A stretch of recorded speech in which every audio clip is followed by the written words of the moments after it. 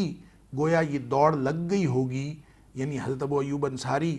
رضی اللہ تعالیٰ عنہ کے بیان سے یہ بات سمجھ آتی ہے کہ اس دور میں ہی یہ دوڑ لگ گئی ہوگی کہ اتنے مہنگا بکرا کرنا ہے اور اتنے جو ہے وہ اتنی قربانیاں کرنی ہیں، اور کوئی شخص جو ہے 50,000 کا بکرا کر رہا ہے، کوئی 1,00,000 کا بکرا کر رہا ہے، کوئی اور ایک دوسرے کو دکھا کے ایک دوسرے کو مقابلہ کر کے جو ہے وہ قربانیاں کی جا رہی ہیں. اور ایک گھر میں جو ہے کسی گھر میں تو ایک قربانی کرنے کے لیے ان کے پاس طاقت نہیں ہے، اور دوسرا گھر جو ہے وہ 10 قربانیاں کر رہا ہے. یہ جو صورتحال افراط و تفریط کی پیدا ہو گئی ہے، غالباً حضرت عطا بن یسار رحمۃ اللہ علیہ کا جو سوال تھا وہ اسی بارے میں تھا، اور حضرت ابو ایوب انصاری رضی اللہ تعالیٰ عنہ کا جو جواب ہے اس سے بھی یہ بات واضح ہوتی ہے. حضرت ابو ایوب انصاری رضی اللہ تعالیٰ نے فرمایا کہ نبی پاک صلی اللہ علیہ وآلہ وسلم کے دور میں تو ایک شخص اپنے پورے گھر والوں کی طرف سے ایک ہی قربانی کرتا تھا. کان الرجل علی عہد رسول اللہ صلی اللہ علیہ وسلم یضحی بشأۃ عنہ وعن اہل بیتہ، اپنی طرف سے اور اپنے گھر والوں کی طرف سے وہ تو بس ایک بکری کی قربانی کرتا تھا. ایک بکری قربانی ہوتی تھی. فیاکلون ویطعمون، خود بھی کھاتے تھے، لوگوں کو بھی کھلاتے تھے اسی ایک بکری سے. یعنی ایک بکری قربانی سارے گھر والوں کی طرف سے ہوئی. فیاکلون فیطعمون، اس سے کھاتے بھی تھے، دوسروں کو کھلاتے بھی تھے. لیکن اس کے بعد آپ نے فرمایا حتی تباہ الناس، یہاں تک کہ صورتحال یہ ہو گئی کہ لوگوں نے ایک دوسرے پر فخر کرنا شروع کر دیا. حتی تباہ الناس، لوگوں نے ایک دوسرے پر فخر کرنا شروع کر دیا. وہی صورتحال کہ یہ جناب اتنی قربانی اور اتنی قربانی اور اتنے کی قربانی اور اتنی قربانیاں، اور یہ جو ایک دوسرے پر فخر کرنا لوگوں نے شروع کر دیا. حضرت ابو ایوب انصاری رضی اللہ تعالیٰ عنہ نبی پاک صلی اللہ علیہ وسلم کے دور کا حوالہ دے کر فرماتے ہیں کہ نبی پاک صلی اللہ علیہ وسلم کے دور میں تو بس ایک گھر والوں کی طرف سے ایک ہی قربانی ہوتی تھی، اور وہ اس گھر کے سربراہ کی طرف سے بھی، اس کے اہل بیت کی طرف سے بھی ہوتی تھی، اور اسی سے وہ کھاتے تھے، اسی سے دوسروں کو کھلاتے تھے. اور فرمایا کہ اس کے بعد لوگوں نے جب فخر کرنا شروع کیا تو فصارت کما ترا، حضرت عطا بن یسار سے فرمایا کہ اب جو صورتحال بن گئی ہے جس طرح تو دیکھ رہا ہے، یہ صورتحال اسی وجہ سے بنی ہے کہ حتی تباہ الناس، لوگوں نے آپس میں ایک دوسرے پر فخر کرنا شروع کر دیا. تو اب کوئی شخص جو ہے وہ اس بات کو سمجھتا ہی نہیں ہے کہ قربانی کی اصل روح کیا تھی. قربانی کی اصل روح تو وہی تھی، لن ینال اللہ لحومها ولا دماؤها ولکن ینالہ التقوی منکم. بڑے گوشت والا، زیادہ قیمت والا بکرا ہو، دل میں تقوی نہ ہو، کچھ فائدہ نہیں. دل میں تقوی ہو اور کوئی بات نہیں، اگر وہ اس سطح کے مطابق جو اللہ کے نبی صلی اللہ علیہ وسلم نے شرائط لاگو فرمائی ہیں ان شرائط پر پورا اترتا ہے جانور، تو کوئی شخص اگر بے شک کسی گائے میں حصہ ڈال کر، کسی اونٹ میں حصہ ڈال کر کوئی شخص قربانی کر دیتا ہے تو اس کی ادنا قربانی بھی اللہ کے ہاں قبولیت کے درجے کو پہنچ جاتی ہے اگر اس کے دل میں تقوی موجود ہے، قربانی کی روح موجود ہے. اور قربانی کی روح کیا ہے کہ انسان اللہ کی رضامندی کے لیے جب وہ چھری پھیر رہا ہو اس کے گلے پر، تو اس کے ساتھ ہی ساتھ اس کو یہ خیال آ رہا ہو کہ وہ اپنی خواہشات پر بھی چھری پھیر رہا ہے، اور وہ شیطان کی جو مرضی ہے اس پر بھی چھری پھیر رہا ہے، اور جتنا طاغوت ہے اس دنیا میں اس کے گلے پر بھی چھری پھیر رہا ہے. اور آئندہ ساری زندگی، گزشتہ زندگی میں جو گناہ ہوئے اس کی اللہ سے معافی مانگتے ہوئے آئندہ ساری زندگی کے لیے ایک اللہ کے لیے زندگی گزارنے کا عہد کر رہا ہے. اگر یہ موجود ہے تو پھر انشاءاللہ سنت بھی ادا ہو گئی، سنت مؤکدہ بھی ادا ہو گئی، فرض بھی ادا ہو گیا، واجب بھی ادا ہو گیا. اللہ تعالیٰ مجھے اور آپ کو قربانی کی اصل روح کے مطابق قربانی کرنے کی توفیق عطا فرمائے. وآخر دعوانا ان الحمدللہ رب العالمین. رب کے انعام لائی، امت کے نام آئی، اللہ کی رحمتوں کا لے کر پیغام آئی. عید الاضحیٰ مبارک، عید الاضحیٰ مبارک، عید الاضحیٰ مبارک، عید الاضحیٰ مبارک.